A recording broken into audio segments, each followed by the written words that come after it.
I'm here with David Wetzel of Reagan High School. Thanks for being with us, Coach. You bet. Thanks for having us. Very serious question. How difficult is it to beat Churchill each year? That I know exactly where that question came from. It came from our good friend Carl Padilla, because that's his alma mater. And that is his favorite school. There's no doubt about it. But I think it's difficult to beat Churchill each year because there's a rivalry, just a geographical rivalry between Reagan and Churchill because we're very close. And the kids know each other. They've grown up playing against each other. So it is difficult to beat Churchill.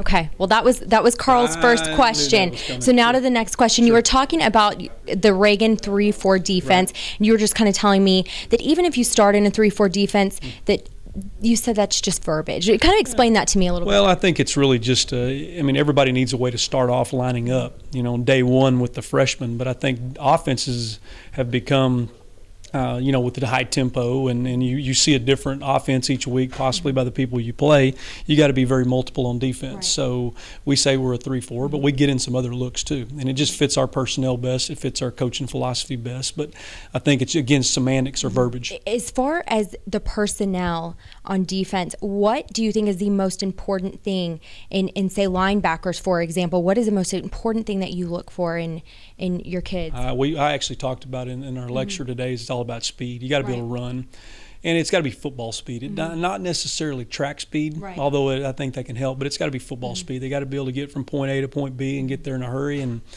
they got to be able to be productive on the field. So it's got to be about speed, football speed. Today, the issue of brain injuries keeps coming up.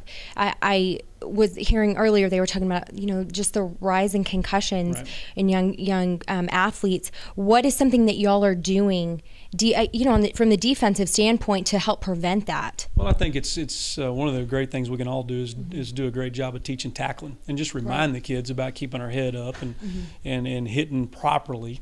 I think one thing that we all as coaches try to do too. I mean, I don't think we do too much hitting during the week either. I mean, I think that's one of the things that people have talked about, and maybe we do.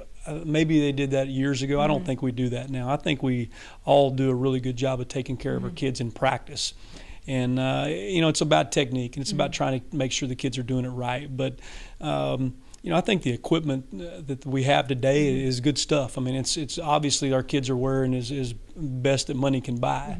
But again, it's got to go be education, and we got to make sure we're. You have a son that's a junior in high school. He's going to be a senior next year. How does it feel for you as a coach to be able to coach your son his senior year? It's a lot of fun. It's a lot of fun. I don't know if he would say that, but it's a lot of fun. We have a good time, and it allows us to spend time together. It allows us to be in an own common deal. But I'm his dad at home. I'm his coach at school. But it's a special relationship. I think he wants to coach one of these days. So, you know, if I can keep coaching long enough, maybe we can do that together a little bit. But it's been a really fun thing. And it really helps to the fact that he's a hard worker and one of our better players. Therefore, he has the respect of his teammates. And he's not just around because he's the coach's kid. So it helps. And it's been a lot of fun. And I guess one of the great things about it is he's had the great fortune of his 2 years thus far being on varsity. He's been able to be a part of a district championship team and play a lot of playoff games for his sophomore and his junior year. So we hope that we can kind of keep that going for his senior year. What can we expect from Reagan next year, Coach? We'll figure that out over the spring. We're trying to work on that right now and try to figure out who needs to be where. But we've got a bunch of great kids. We really do. They're great kids that work hard and they come from good families. And we've got a great tradition going and high expectations we need to live up to. So we're looking forward to it.